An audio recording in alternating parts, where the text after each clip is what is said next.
السلام علیکم، میرا نام ڈاکٹر فیروز شاہ ہے اور آج ڈائبٹیز یا شوگر، جیسا کہ آپ لوگوں کو اتنی معلومات نہیں ہے شوگر کے بارے میں، اور کہ شوگر کی کتنی اقسام ہوتی ہیں، اس میں کیا کھانا چاہیے یا اس میں کیا پرہیز ہونا چاہیے، تو عام طور پہ لوگوں کو اس بارے میں نہیں پتہ. لیکن چلیں ہم شروع سے سٹارٹ کرتے ہیں. شوگر عام طور پہ دو طرح کی ہوتی ہے، تیسری بھی قسم ہوتی ہے، لیکن ٹائپ 1 اور ٹائپ 2. ٹائپ 1 جو ہے وہ بچپنے سے لے کے 15 سال تک کی عمر تک ہوتی ہے، اور ٹائپ 2 جو ہے وہ بالغ ہونے کے بعد ہوتی ہے، اور 90% ہمارے یہاں وہی پائی جاتی ہے. اس کو ڈائبٹیز ملاٹس کہتے ہیں. اب سوال یہ پیدا ہوتا ہے کہ ڈائبٹیز میں کون سی ایسی خوراک ہے یا کون سی ایسی چیزیں ہیں جو آپ کو فائدہ یا نقصان دے سکتی ہیں. لوگوں کو اس بارے میں صحیح معلومات نہیں ہے، تو اپنے طور پہ ان لوگوں نے اپنے اپنے نظریے بنائے ہوئے ہیں. فروٹ آپ کھا سکتے ہیں ڈائبٹیز میں. کچھ فروٹ ہیں جو نقصان دیتے ہیں، فروٹ جوسز آپ کو نقصان دیتے ہیں، لیکن فروٹس جیسے پائن ایپل اور سیب، انناس، گریپ فروٹ، یہ وہ چیزیں ہیں جو آپ کو فائدہ دیں گی اگر آپ ان کو کھائیں. لیکن ان کے جو گریپ فروٹ کے علاوہ آپ جوسز لیں گے تو وہ عموماً آپ کا گلوکوز لیول بڑھا دیتے ہیں. شوگر ہوتی کیوں ہے؟ ایک آپ کے جسم کا حصہ ہوتا ہے، اس کو پینکریاس کہتے ہیں.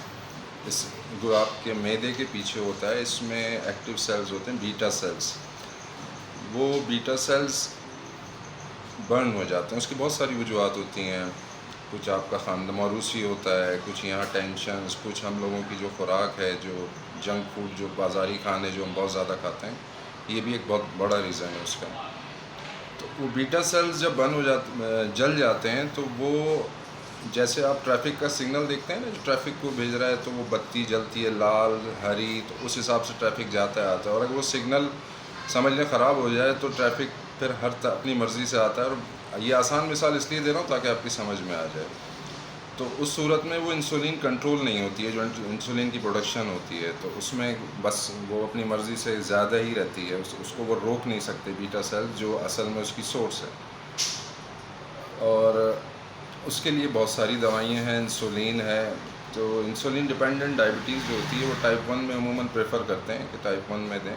اور ٹائپ 2 میں انسولین کے فوائد بھی ہیں اور نقصانات بھی ہیں. فوائد یہ ہیں کہ آپ کے جسم کے جو خاص وائٹل آرگنز ہیں ان کو ڈیمیج نہیں کرتی. آپ کوئی بھی پیناڈول کی گولی بھی اگر آپ روز سالوں تک کھائیں تو آپ کے جگر، گردے اور خون کی نالیوں کو متاثر کرتی ہے، کیونکہ وہ نکلتی پیشاب کے تھرو ہی ہے. تو گردے عموماً جو مریض ڈائلسس پہ زیادہ ہوتے ہیں ان میں شوگر کے پیشنٹس ہی زیادہ ہوتے ہیں. تو اس کی وجہ یہ ہے کہ وہ سالوں سے میڈیسن کھا رہے ہوتے ہیں. لیکن اگر آپ شوگر کو کنٹرول کرنا چاہیں تو اس کا سب سے بہتر سورس جو ہے وہ آپ کا پرہیز ہے. اگر آپ پرہیز کریں تو شاید آپ کو اتنی میڈیسن کی ضرورت نہ پڑے جتنی آپ کھاتے ہیں، بلکہ کم ہو سکتی ہیں. اور اس کے علاوہ اگر آپ کو پھر بھی اس میں کوئی پرابلم ہو تو میں موجود ہوں یہاں اپنے کلینک میں. آپ مجھ سے فری آف کاسٹ آ کے شوگر کے بارے میں کچھ بھی جو آپ کے ذہن میں کسی قسم کے سوالات ہیں تو وہ آپ کر سکتے ہیں. اور اس میں کوئی ایسا ایشو نہیں ہے کہ مطلب اتنی مشکل چیز نہیں ہے جتنی آپ، لیکن ایک عام آدمی کو نہیں پتہ اس کے لیے مشکل ہو جاتا ہے.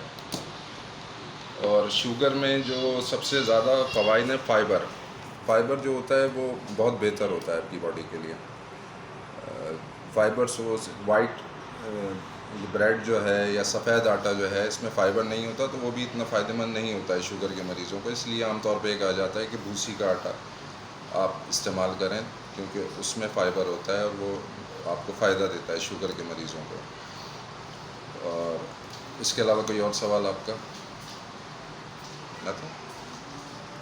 Thank you.